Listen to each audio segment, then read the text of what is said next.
Dear student, welcome to Kotputli education. आज हम बात करेंगे JNU 3 year and 5 year law entrance exam और एमएलएसयू मतलब मोहनलाल सुखाड़िया यूनिवर्सिटी उदयपुर 3 ईयर और 5 ईयर लॉ एंट्रेंस एग्जाम 2025 की प्रिपरेशन के लिए। बहुत सारे स्टूडेंट थे जिन्होंने पूछा था कि सिलेबस क्या होता है, फ़ीस क्या होती है, किस तरीके से जो है हम प्रिपरेशन कर सकते हैं, क्योंकि जो इनका सिलेबस है वो बहुत लेंथी होता है और हम किस तरीके से इनको पढ़ सकते हैं इजी वे में जो है हमारा एडमिशन हो जाए, तो उसके बारे में हम बात करेंगे। तो अगर आपको इनसे रिलेटेड कोई क्वेरी है, कोर्स ज्वाइन करना है, ठीक है, तो आप व्हाट्सएप कांटेक्ट कर सकते हो 9358453838 पे। और साथ ही आप हमसे जुड़ भी सकते हो व्हाट्सएप, टेलीग्राम, ठीक है, इंस्टाग्राम, फेसबुक, और आप जो यूट्यूब से है तो यूट्यूब चैनल को सब्सक्राइब कर लो, क्योंकि जो भी लॉ एंट्रेंस एग्ज़ाम होंगे राजस्थान के अंदर उसकी सारी अपडेट यहाँ पे दी जाती है। तो चलिए अभी हम बात करते हैं एमएलएसयू और जेएनयू के लॉ एंट्रेंस एग्ज़ाम्स के बारे में। तो देखिए, अगर आप जेएनयू और जेएनयू की 3 ईयर एलएलबी या फिर 5 ईयर एलएलबी और एमएलएसयू के 3 ईयर या फिर 5 ईयर लॉ एंट्रेंस एग्ज़ाम की प्रिपरेशन करना चाहते हैं 2025 की, तो उसका जो कोर्स है वो स्टार्ट हो चुका है, आप एनरोल कर सकते हो। और उसके लिए आपको क्या करना होगा, आपको डाउनलोड करना होगा Kotputli law education app. Available है प्ले स्टोर पे। अगर आपके पास जैसे एंड्रॉयड फ़ोन है तो आप प्ले स्टोर से ऐप है जो कि डाउनलोड कर सकते हो। iOS लिंक भी अवेलेबल है। दोनों के जो लिंक है आपको डिस्क्रिप्शन बॉक्स में मिल जाएंगे, वहाँ से जाके आप डाउनलोड करके, और जो भी आपका कोर्स है, चाहे 3 ईयर का हो, 5 ईयर का हो, ठीक है, कोई भी जो भी आप कोर्स ज्वाइन करना चाहते हैं लॉ एंट्रेंस से रिलेटेड, वो आप ज्वाइन कर सकते हैं। और भी इससे रिलेटेड अगर आपको क्वेरी चाहिए, ठीक है, कुछ चीज़ पूछनी है आपको, ठीक है, तो यहाँ पे आप जो व्हाट्सएप कॉन्टैक्ट नंबर दिखाया हुआ है आपको, ठीक है, वो व्हाट्सएप जो कॉन्टैक्ट नंबर दिखा रखा है, इस पे जाके आप जो है व्हाट्सएप पे अपनी जो क्वेरी है, नेम, क्वेरी, ये सब डाल सकते हो और वहाँ से पूछ सकते हो, ठीक है। तो ये आपको डिटेल्स है कोर्स की, और कोर्स की मोर डिटेल मतलब और भी ज़्यादा इंक्वायरी के लिए आप जो है इस नंबर पे कांटेक्ट कर सकते हैं। तो चलिए अभी हम देखते हैं सिलेबस क्या है, किस तरीके से हम आपको प्रिपरेशन करवाएंगे और किस तरीके से आप खुद भी प्रिपरेशन करेंगे। पहले देखिए, हम देखेंगे जेएनयू के बारे में, मतलब जय Narayan Vyas university 3 year degree जो लॉ एंट्रेंस टेस्ट है उसके लिए। 3 ईयर एलएलबी के बारे में हम देखेंगे पहले उसकी डिटेल्स कि क्या क्या प्रोग्राम होता है। तो देखो, यहाँ पे एलएलबी 3 ईयर के लिए जो है यहाँ पे एनुअल स्कीम है, पर यहाँ पे क्या हुआ, अब सेमेस्टर स्कीम हो गई, ठीक है, ये ध्यान रखना है, यहाँ पे एनुअल नहीं है, अब सेमेस्टर स्कीम है। नंबर ऑफ़ सीट है जो कि 320 है। यहाँ पे 320 सीट के लिए आपका एंट्रेंस एग्ज़ाम होगा, और यहाँ पे 320 सीट के लिए ही जो है एडमिशन होगा। और इसका पूरा नाम है जो कि जय नारायण व्यास यूनिवर्सिटी है। और इस एग्ज़ाम का नाम क्या है वो भी देख लो, TDLET, ठीक है, या फिर हम TDC भी बोलते हैं, पर TDLET है, 3 ईयर के लिए है, जो कि 3 year degree law entrance test है। 3 year degree law entrance test है। अब मिनिमम एलिजिबिलिटी क्राइटेरिया देखते हैं हम कि मिनिमम एलिजिबिलिटी क्राइटेरिया क्या है। तो यहाँ पे minimum eligibility criteria 3 year law entrance के लिए है कि आपकी जो ग्रेजुएशन है वो कंप्लीट होनी चाहिए, मतलब BA, BSc, BCom, BBA, जो भी आपने ग्रेजुएशन की है वो कंप्लीट होनी चाहिए। अब उसमें क्या क्या होना चाहिए, परसेंट क्या होती है, तो देखो यहाँ पे बताया है कि 45% है कि जो कि जनरल कैटेगरी के जो एप्लीकेंट है उनकी हो, और 40% है जो कि SC ST एप्लीकेंट, और 42% है जो कि OBC। यहाँ पे तीनों का एलिजिबिलिटी क्राइटेरिया बता रखा है कि आपको ग्रेजुएशन में इतना स्कोर आपका होना चाहिए, मतलब आपकी जो परसेंट है वो इतनी तो मिनिमम होनी चाहिए, मैक्सिमम आपकी कितनी भी हो सकती है। अब उसके बाद हम देखते हैं कि यहाँ पे बता रखा है, देखो ये सिर्फ इसके लिए बता रखा है कि आपकी जो डिग्री वगैरह है, मतलब आप जो भी करते हो BA BSc, ठीक है, उसमें आपको पूरी डिग्री होनी चाहिए आपके पास, और आपकी जो अच्छे से कंप्लीट होनी चाहिए, सप्लीमेंटेड ये सब नहीं चलेगा, ये सब बता रखा है।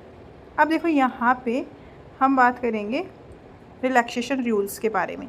रिलैक्सेशन रूल्स वही है जैसे आपके पास SC ST है, OBC है, EWS है, तो आपके पास इसका कैंडिडेट जो भी इस कैटेगरी में आएंगे उनके पास जो है यहाँ पे सर्टिफिकेट उसका होना चाहिए। सर्टिफिकेट है तभी आप इस कैटेगरी में जाने जाएंगे, अदरवाइज़ आप जर्नल में काउंट किए जाओगे, ठीक है, ये इसका रूल है। अब है उसके बाद यहाँ पे एग्ज़ामिनेशन स्कीम। एग्ज़ामिनेशन स्कीम में बता रखा है कि जो आपका एक पेपर होगा, ठीक है, एक पेपर होगा जिसमें आपके 300 मार्क्स का ये पूरा पेपर होगा। इसमें आपके 100 क्वेश्चन रहेंगे, ठीक है। अब आप समझ सकते हो कि जब 100 क्वेश्चन है और 300 मार्क्स का है तो एक क्वेश्चन कितने मार्क्स का हो गया, 3 मार्क्स का। ठीक है, तो 100 का जो है वो आपका 3, मतलब जो ईच आपका क्वेश्चन रहेगा वो 3 मार्क्स का रहेगा यहाँ पे, और 120 मिनट का ये पेपर होगा। ठीक है, अब आपको ये एग्ज़ामिनेशन स्कीम है। यहाँ पे जो सेंटर रहेगा वो जोधपुर ही रहेगा, JNU में ही, मतलब जहाँ भी आपके देख लेंगे, अगर JNU कैंपस के अंदर या फिर कोई भी उनके जो रिलेटेड कॉलेज है उसके अंदर। ठीक है, इसमें जोधपुर ही जो है यहाँ पे आपका एंट्रेंस टेस्ट सेंटर है। अब यहाँ पे बता रखा है कि वेबसाइट कौन सी है इसकी, www.jnviums.in। एंट्रेंस टेस्ट फ़ीस है जो कि इस बार मतलब 2024 में तो SC ST की 1000 थी और बाकी जो अदर थे उनकी 1200 रुपये थी। ठीक है, अब ये जो बता रखा है कि अगर आपकी गलती की वजह से ही आप जो है एंट्रेंस एग्ज़ाम में अपीयर ही नहीं हुए, मतलब देने ही नहीं गए एग्ज़ाम को, या फिर आप फेल हो गए, मतलब आप इस एंट्रेंस एग्ज़ाम को क्वालिफाई कर ही नहीं पाए, तो आपको फ़ीस है जो कि रिफ़ंड नहीं होगी। ठीक है, फ़ीस जो आपने एक बार दे दी तो वो वापस नहीं दी जाएगी।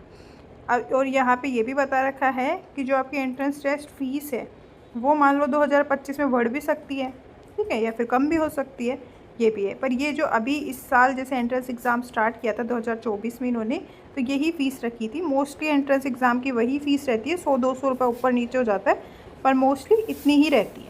ठीक है, अब उसके बाद हम देखते हैं इसका सिलेबस। देखो ये है इसका सिलेबस, TDLET मतलब 3 ईयर लॉ डिग्री जो एग्ज़ाम है, एंट्रेंस एग्ज़ाम है, उसके बारे में। तो देखो नंबर ऑफ़ क्वेश्चन कितने रहेंगे, 100। एग्ज़ाम ड्यूरेशन रहेगी जो कि 2 आवर्स, मतलब 120 मिनट, तो 2 आवर्स। मैक्सिमम मार्क्स है जो कि आपके 300 मार्क्स का ये पेपर होगा। ईच क्वेश्चन कैरी है जो कि आपके 3 मार्क्स करेंगे, मतलब प्रत्येक क्वेश्चन है जो कि आपका 3 नंबर का होगा। और आपको बता दें कि जो ये एग्ज़ाम है ये हिंदी और इंग्लिश दोनों में एग्ज़ाम होगा ये। ठीक है, आपके लिए फ़ायदा है कि आप जो हिंदी मीडियम के स्टूडेंट हैं वो भी इस एग्ज़ाम को दे सकते हैं, इंग्लिश मीडियम के स्टूडेंट हैं वो भी इस एग्ज़ाम को दे सकते हैं। उसके बाद है यहाँ पे कि जो नेगेटिव मार्किंग है वो इसमें होती है। 1 mark for each wrong answer, मतलब आपने कोई भी क्वेश्चन किया है गलत तो उसमें आपका 1 नंबर है जो कि डिडक्ट कर दिया जाएगा, मतलब काट लिया जाएगा। अब यहाँ पे ये जो सिलेबस बता रखा है उसको देखते हैं हम। सबसे फर्स्ट में आएगी जनरल इंग्लिश, जो कि अभी तक आपने जनरल इंग्लिश में ग्रामर पढ़ी थी वो, उसके 10 क्वेश्चन आएंगे और ये जो है आपको कोर्स में पूरे मिलेंगे। ठीक है, ग्रामर की पूरी जो चीज़ें हैं वो करवाई जाएंगी, tense, phrasal verb, idioms, coordination, subordination, article, determiner, active voice, passive voice, ये सारे। उसके बाद है जनरल हिंदी। जनरल हिंदी भी वही है, ग्रामर आएगी पूरी, संज्ञा, सर्वनाम, विशेषण, क्रिया, विलोम शब्द, युग्म शब्द, उपसर्ग, प्रत्यय, कारक। तो ये भी क्या है आपको एग्ज़ाम के पर्पस से ये पूरा आपका सिलेबस है जो कि करवाया जाएगा। ठीक है, वीडियोस देंगे और साथ ही में इनके प्रैक्टिस सेट जो कि हम PDF बोलते हैं जिनको, वो। अब यहाँ पे है थर्ड पे reasoning and aptitude 10th standard की, इसके भी 10 क्वेश्चन आएंगे, इसके प्रैक्टिस सेट्स देंगे। ठीक है, जो प्रैक्टिस सेट्स होते हैं वो देंगे हम आपको, मतलब कि आपको जो है इसके जो भी क्वेश्चंस बनते हैं जिससे रिलेटेड एग्ज़ाम में क्वेश्चंस बनते हैं वो आपको सोल्व करनी है यहाँ पे। ठीक है, इसकी वीडियोस अवेलेबल नहीं होंगी, ऑनली जो प्रैक्टिस सेट्स है सिर्फ वही, और प्रैक्टिस सेट से आप सीख भी सकते हो। उसके बाद है जनरल साइंस जो कि 10 क्वेश्चन रहेंगे, 10th स्टैंडर्ड तक की रहेगी, और ये आपको वीडियो प्लस PDF दोनों चीज़ें अवेलेबल होंगी। उसके बाद है general knowledge and current affair. General knowledge में वही आपकी इंडियन आएगी, ठीक है, और करंट अफेयर है जो कि आपके लास्ट 1 ईयर की पूरी करंट अफेयर रहती है, तो वो उसमें कितने आएंगे आपके 20 क्वेश्चंस। ठीक है, 20 क्वेश्चंस आएंगे। उसके बाद है इंडियन कॉन्स्टिट्यूशन, और जो GK थी मैंने बताई आपको, वो उसके लिए videos plus PDF plus practice sets सारी चीज़ें अवेलेबल होंगी जैसे बाकी सबके लिए है। इंडियन कॉन्स्टिट्यूशन है, ये भी आपको कंप्लीट करवाया जाएगा। ठीक है, ये टॉपिक जो दे रखे इससे भी एक्स्ट्रा में आता है, मतलब आपको कंप्लीट कॉन्स्टिट्यूशन पढ़ना होता है। कॉन्स्टिट्यूशन के 20 क्वेश्चंस रहते हैं, जैसे प्रीएम्बल हो गया, मतलब उद्देशिका, फंडामेंटल राइट ऐसे मूल अधिकार, directive principle of state policy, जो भी इंडियन कॉन्स्टिट्यूशन में इंपॉर्टेंट है, केसेस लॉ इंपॉर्टेंट हैं, ये सारी चीज़ें हैं जो कि करवाई जाएगी। इसके 20 क्वेश्चंस रहते हैं आपके एग्ज़ाम में, तो जो इसके एग्ज़ाम में जिस तरीके के क्वेश्चन आते हैं वो सारी चीज़ें करवाई जाएंगी, वीडियोस होंगी, PDF होगा, डेली बेसिस MCQs होंगे, ये सारे करवाए जाएंगे। उसके बाद है इंडियन लीगल हिस्ट्री जो कि कॉन्स्टिट्यूशन का एक पार्ट है, जो कि हम जिसको कॉन्स्टिट्यूशन का हिस्टोरिकल बैकग्राउंड भी बोल सकते हैं, और ये क्या है, ये कुछ एक्ट्स दे रखे हैं, जैसे गवर्नमेंट इंडिया एक्ट, ठीक है, ये गवर्नमेंट इंडिया एक्ट है और बाकी इंडियन इंडिपेंडेंस एक्ट है। इसके 5 क्वेश्चंस देखने को मिलेंगे आपको। जो इंडियन लीगल हिस्ट्री है इसमें भी आपको वीडियोस प्लस में पीडीएफ प्लस में प्रैक्टिस सेट सारे अवेलेबल करवाए जाएंगे। उसके बाद है कि 3 एक्ट्स हैं, advocate act, consumer protection act, environment protection act, जिसमें आप में डेफिनेशन और बेसिक स्ट्रक्चर है जो कि एग्ज़ाम में 5-5 क्वेश्चंस दिए जाएंगे इसके। इस तरीके से आपके टोटल जो है 100 क्वेश्चन होते हैं। तो इसकी भी जो है आपको वीडियो प्लस पीडीएफ ये सारे अवेलेबल करवाए जाएंगे और एग्ज़ाम में किस तरीके के क्वेश्चन आते हैं ये भी बताया जाएगा। तो ये 3 ईयर एलएलबी के बारे में था जेएनयू की। अब देखो ये है जेएनयू का 5 ईयर का। सिर्फ इसमें क्या चेंज है, इसमें 120 सीट है, ठीक है, और 120 सीट पे एडमिशन होगा। मिनिमम एलिजिबिलिटी क्राइटेरिया है जो कि वही आपका यहाँ पे जो 12th पास, मतलब आपने जो 12th पास की है उसके बेस पे इसका एडमिशन होता है। तो इसमें मिनिमम परसेंट है कि 50% तो है आपका होना चाहिए जनरल कैटेगरी के जो स्टूडेंट है उनका, इससे कम नहीं होगा एडमिशन, 50% एटलीस्ट है। उसके बाद है 45% है जो कि SC/ST के एप्लीकेंट के, और जो 47% है वो आपका OBC जो रहेंगे उनके लिए है, ठीक है। तो ये मिनिमम एलिजिबिलिटी क्राइटेरिया कि आपकी इतनी परसेंट तो होनी ही चाहिए। उसके बाद में यहाँ पे वही कि आपको जो है कंप्लीट होना चाहिए, और जो भी आपकी ग्रेड सिस्टम है उसमें भी आपका इतना ही बताया गया है। उसके बाद है यहाँ पे रिज़र्वेशन और रिलैक्सेशन रूल्स। रिज़र्वेशन और रिलैक्सेशन रूल्स है वो देखते हैं हम। उसके लिए बता रखा है कि यहाँ पे मिनिमम एलिजिबिलिटी SC/ST OBC और EWS के जो कैंडिडेट हैं और जो स्पेशली एबल्ड हैं दिव्यांग candidate will be provided as per university rule 3% seat will be reserve. मतलब इसमें 3% जो है सीट रिज़र्व है for ward of employ of the JNU. मतलब जो यहाँ पे कर्मचारी हैं, ठीक है, वार्ड में एम्प्लॉयज़ हैं उनके लिए 3% है जो कि सीट रिज़र्व की गई है। बाकी जो आपके पास EWS SC/ST OBC का कोई भी सर्टिफिकेट है तो वो उसके हिसाब से आपका जो है एडमिशन किया जाएगा। एग्ज़ामिनेशन स्कीम है वही 120 मिनट, 100 जो है मल्टीपल चॉइस क्वेश्चन और 300 मार्क्स का ये पूरा पेपर होगा। एंट्रेंस टेस्ट सेंटर है जो कि जोधपुर ही रहने वाला है, और इसमें जो रिज़ल्ट है वही आपकी यहाँ पे मेरिट लिस्ट आती है, उसके बिहाफ पे आपका जो है एडमिशन होता है। यहाँ पे नेगेटिव मार्किंग भी दी गई है। इसमें बताया गया है कि अगर आप कोई भी गलत क्वेश्चन करते हो तो आपका 1 मार्क्स है जो कि डिडक्ट कर लिया जाएगा। एंट्रेंस टेस्ट फ़ीस है जो कि इसमें बता रखी है कि SC/ST की 1500 रुपये होगी, और बाकी की है जो कि 2000 रुपये फ़ीस है एप्लीकेशन फॉर्म की, और फ़ीस है जो कि आपकी रिफ़ंड नहीं की जाएगी। उसके बाद देखते हैं इसका सिलेबस देखते हो। इसमें वही 100 क्वेश्चंस रहेंगे, 2 आवर्स का पेपर रहेगा, 300 का जो है मैक्सिमम मार्क्स, और ईच क्वेश्चन है जो कि आपकी 3 मार्क्स की होंगी। और इसमें नेगेटिव मार्किंग भी एप्लीकेबल है कि यहाँ पे 1 mark for each wrong answer. अगर आप कोई भी क्वेश्चन गलत करते हो तो आपका 1 नंबर है जो कि काट लिया जाएगा। सेम सिलेबस है दोनों का, सिर्फ थोड़ा बहुत ही चेंज है। जनरल इंग्लिश रहेगी, वही आपकी ग्रामर जो आपने अभी 12th में पढ़ी थी, वही सारे tense, phrasal verb, idiom, coordination, subordination, ये सारी। जनरल हिंदी भी वही रहेगी जो आपने अभी 12th ग्रामर में की है, ठीक है, संज्ञा सर्वनाम की। अब आपको जो कोर्स में है जनरल इंग्लिश कंप्लीट करवाई जाएगी, जनरल हिंदी, जनरल साइंस वही 10th स्टैंडर्ड की जिसमें से 10 क्वेश्चंस देखने को मिलेंगे। इसकी भी आपको जो है कंप्लीट वीडियो, PDF ये सारे करवाए जाएंगे। उसके बाद है GK और करंट अफेयर। GK और करंट अफेयर है तो इसमें इंडियन GK रहेगी, प्लस में कुछ राजस्थान को भी देखने को मिल जाता है आपको, आर्ट एंड कल्चर है ये, और जो कि करंट अफेयर है वो भी राजस्थान की देखने को मिल सकती है और साथ में इंडिया की। और इसके आपके 25 क्वेश्चंस रहेंगे, ये भी आपको कंप्लीट करवाई जाएगी। इंडियन कॉन्स्टिट्यूशन पे कंप्लीट, जिसमें आपको वीडियो, PDF सारी चीज़ें अवेलेबल होंगी। इसमें 20 क्वेश्चंस है जो कि आपको देखने को मिलेंगे इंडियन कॉन्स्टिट्यूशन के। इंडियन कॉन्स्टिट्यूशन कंप्लीट पढ़ना होता है। उसके बाद में है quantitative aptitude and logical reasoning. इसके आपको 10th स्टैंडर्ड के मैथमेटिकल ऑपरेशंस और लॉजिकल रीजनिंग, तो इसके आपको दोनों के प्रैक्टिस सेट्स है जो कि अवेलेबल करवाए जाएंगे। 25 क्वेश्चंस रहेंगे। प्रैक्टिस सेट से आप जो है इजीली आप जितने भी इसमें टॉपिक्स हैं ये सारे कवर कर सकते हो इंग्लिश और हिंदी में। और ये जो एग्ज़ाम है 5 ईयर LLB का जो एग्ज़ाम है ये हिंदी और इंग्लिश दोनों मीडियम में होगा आपका। ठीक है, इसमें एक लैंग्वेज नहीं रहेगी, दोनों लैंग्वेज रहेगी, हिंदी और इंग्लिश दोनों में आप जो है इसकी तैयारी कर सकते हो। उसके बाद है यहाँ पे MLSU। MLSU है जो कि 5 ईयर लॉ एंट्रेंस एग्ज़ाम के बारे में बात करेंगे। इसमें टोटल नंबर सीट है जो कि 120 है यहाँ पे, और BA LLB होता है 5 ईयर इंटीग्रेटेड कोर्स, जिसमें आपकी 10+2 है जो कि कंप्लीट होनी चाहिए। एलिजिबिलिटी क्राइटेरिया है जो कि 45% है, वो रखा गया है जनरल और EWS कैंडिडेट के लिए। 42% मार्क है जो कि OBC और MBC के लिए, और 40% है जो कि SC ST कैंडिडेट के लिए रखा गया है। अगर कोई अदर स्टेट का स्टूडेंट है और जिसको ये एग्ज़ाम देना है तो उसके लिए यहाँ पे 60% मार्क्स रखा गया है।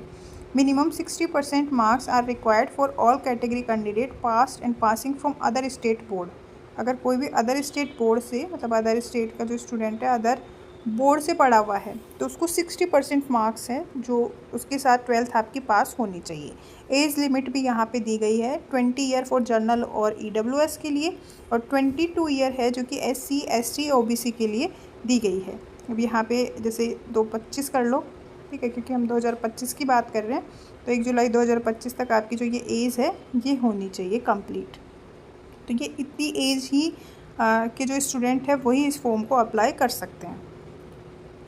इसके बाद है यहाँ पे कि 12th आपकी पास होनी चाहिए। एप्लीकेशन प्रोसेस है जो कि इसकी वेबसाइट पे ही आपको फॉर्म फिल करना होगा। अब यहाँ पे है कि after successful registration candidate are required submit, यहाँ पे एंट्रेंस टेस्ट फीस है जो कि 850 रुपये, मतलब 850 ओनली, और फॉर जनरल EWS OBC और MBC के लिए, और जो 600 है वो SC ST कैंडिडेट के लिए रखी गई है। मतलब ये आपका एंट्रेंस टेस्ट फीस, मतलब जो आप एप्लीकेशन फॉर्म फिल करोगे उसकी फ़ीस रखी गई है।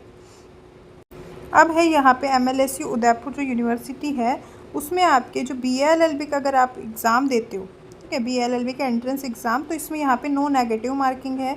BA LLB entrance exam pattern है जिसके लिए आपको aptitude for legal study 40 marks के 40 क्वेश्चन, जनरल नॉलेज के 20, लॉजिकल एंड एनालिटिकल रीजनिंग के 20, और जनरल इंग्लिश है उसके 20। तो इस तरीके से आपके 100 क्वेश्चंस रहेंगे और ये इस तरीके से डिवाइडेड हैं। उसके बाद ये इसका जो पूरा सिलेबस है, ठीक है, वो देखते हैं। इसमें देखो यहाँ पे बता रखा है MLSU लेट 2024। अब यहाँ पे हम 2025 की बात कर रहे हैं, तो यहाँ पे 2025 हो गया। मार्क्स 100 और 2 आवर का एग्ज़ाम होगा। इसमें एप्टीट्यूड फॉर लीगल स्टडी है जो कि 40 मार्क्स की है, जिसमें टोर्ट होगा, vicarious liability, jurisprudence, law of crime. तो यहाँ पे अब जो है न्यू लॉ आ जाएगा आपका, BNS BNSS, ये आपको पढ़ने पड़ेंगे, ठीक है। उसके बाद है जनरल प्रिंसिपल ऑफ कॉन्ट्रैक्ट और common concept of international law और कॉन्स्टिट्यूशनल लॉ एंड पॉलिटी। तो ये आपको पूरा जो है कोर्स में कंप्लीट करवाया जाएगा, जो भी ये सिलेबस है। साथ में आपको प्रैक्टिस सेट्स भी दिए जाएंगे क्वेश्चंस करने के लिए सॉल्व, और MCQ भी दिए जाएंगे इन सभी सब्जेक्ट्स के। उसके बाद है पार्ट B में आपको GK और करंट अफेयर, जो कि इंडियन GK है पूरी, इसमें स्पोर्ट्स है, करंट अफेयर है, और मेजर डेवलपमेंट है, स्पोर्ट्स, और important environmental agreement, civics, UN bodies, economics, science, general science भी है, ज्योग्राफी है, हिस्ट्री है। इसमें क्या आपके 20 मार्क्स की रहेगी, ठीक है। तो ये भी आपको क्या है कंप्लीट करवाई जाएगी, करंट अफेयर भी, और GK GS सारी चीज़ें जो है कंप्लीट आपको देखने को मिलेंगी कोर्स के अंदर। उसके बाद है आपका यहाँ पे थर्ड है ऑब्जेक्टिव टाइप सेक्शंस में logical and analytical reasoning 20 marks की, जो भी आपको प्रैक्टिस सेट्स है जो कि अवेलेबल करवाए जाएंगे इसके, जो आप इजीली जो भी टॉपिक्स है आपके वो सारे सॉल्व कर सकते हो एनालिटिकल रीजनिंग में और आपकी लॉजिकल रीजनिंग में। उसके बाद है जनरल इंग्लिश। तो जनरल इंग्लिश में है जो कि आपके 20 मार्क्स की रहेगी, और इसमें भी आपको कंप्लीट वीडियो और साथ में आपके प्रैक्टिस सेट्स ये सारे अवेलेबल करवाए जाएंगे। अब है यहाँ पे 3 ईयर LLB के बारे में, जिसमें आपकी टोटल जो है 300 सीट है, रेगुलर 120 और SFS है 180। SFS मतलब होता है सेल्फ फाइनेंस। ये प्राइवेट जो कॉलेज होते हैं उनकी तरह फ़ीस होती है, पर जो कैंपस में एडमिशन होता है बस फ़ीस में थोड़ा चेंजेस हो जाता है। उसके बाद ये LLB जो डिग्री है आपकी UG और PG, UG या फिर PG दोनों में से कोई भी एक कंप्लीट हो। मतलब अगर UG कर ली है और PG भी फिर आप कर रहे हो तो कोई दिक्कत नहीं, PG के बाद भी है जो इसमें आप एडमिशन ले सकते हो। अब इसमें बता रखा है एलिजिबिलिटी क्राइटेरिया क्या होगा। तो इसमें जो 45% है जनरल EWS, 42 है जो कि आपके OBC MBC और 40% है SC ST। अगर आपकी यूजी में इतनी परसेंट नहीं है तो आपकी PG में है तो आप तो भी ये फॉर्म है जो कि फिल कर सकते हो। एज है जो कि नहीं बता रखी। और अगर आप कोई भी अदर स्टेट की यूनिवर्सिटी से किसी कोई भी आपकी ग्रेजुएशन या फिर पोस्ट ग्रेजुएशन हुई है तो आपको 60% मार्क्स है जो कि यहाँ पे चाहिए होंगे। ये इसका एलिजिबिलिटी क्राइटेरिया है। उसके बाद है यहाँ पे वही कि आपका जो ये सेमेस्टर प्रोग्राम होगा और इसकी जो फ़ीस रहेगी, अब जो आपके एंट्रेंस टेस्ट फ़ीस रहेगी वो 750 रुपये, मतलब 750 ओनली जनरल EWS OBC और MBC के लिए, और 500 है जो कि आपके SC ST कैंडिडेट के लिए रहेगी। मतलब जो SC ST के कैंडिडेट है एप्लीकेशन फॉर्म फिल करेंगे तो उनको 500 रुपये चार्ज लगेगा। यहाँ पे बता रखा है इसमें कोई नेगेटिव मार्किंग नहीं होगी, ठीक है। और सिलेबस क्या होगा, कॉन्स्टिट्यूशन रहेगा 50 मार्क्स का, तो general awareness, Hindi language, English language जो कि 20, 15, 15, तो इस तरीके से टोटल आपका 100 मार्क्स का पेपर और 100 ही आपके जो क्वेश्चंस रहेंगे इसमें। उसके बाद है देखो, आप कंप्लीट तो कॉन्स्टिट्यूशन पढ़ना पड़ेगा, ठीक है। कंप्लीट कॉन्स्टिट्यूशन आएगा, लीगल अवेयरनेस मतलब कॉन्स्टिट्यूशन है जो कि आपको कंप्लीट करना पड़ेगा। और जो कोर्स में एक कंप्लीट आपको कॉन्स्टिट्यूशन मिलेगा। आपके जो पेपर है वो 2 आवर्स का रहने वाला है। टोटल मार्क्स है जो कि आपके 100 रहेंगे। ये भी मैंने पहले भी बताया भी आपको। जनरल अवेयरनेस में कौन कौन सा टॉपिक आएगा वो देखते हैं। GS आएगी, सोशल स्टडी और करंट अफेयर जो कि मैक्सिमम 20 मार्क्स का रहेगा। हिंदी ग्रामर है जो कि 15 मार्क्स की रहेगी, हिंदी भी कंप्लीट मिलेगी। और जनरल अवेयरनेस, इसमें आप GK भी बोल सकते हैं इसको एक तरीके से, तो ये भी आपको कोर्स में कंप्लीट करवाई जाएगी। उसके बाद है यहाँ पे इंग्लिश ग्रामर जो भी आपको पूरी कंप्लीट करवाई जाएगी, 15 मार्क्स की रहेगी। Tense, article, coordination, active voice, phrasal verb, ये सारे आपको कोर्स में करवाए जाएंगे। तो ये आपका पूरा सिलेबस है और इस तरीके से आपको प्रिपरेशन करनी है। और कोर्स में आपको कोई भी डिटेल चाहिए कोर्स से रिलेटेड तो आप जो है व्हाट्सएप पे हमें कांटेक्ट कर सकते हो 9358453838, ठीक है। इस पे व्हाट्सएप पे आप मैसेज डाल दो कि जिससे रिलेटेड आपको क्वेरी है, आपका नेम क्या है, क्वेरी क्या है, कोर्स ज्वाइन करना चाहते हैं तो वो उससे रिलेटेड आपको यहाँ पे सारी डिटेल्स दे दी जाएगी।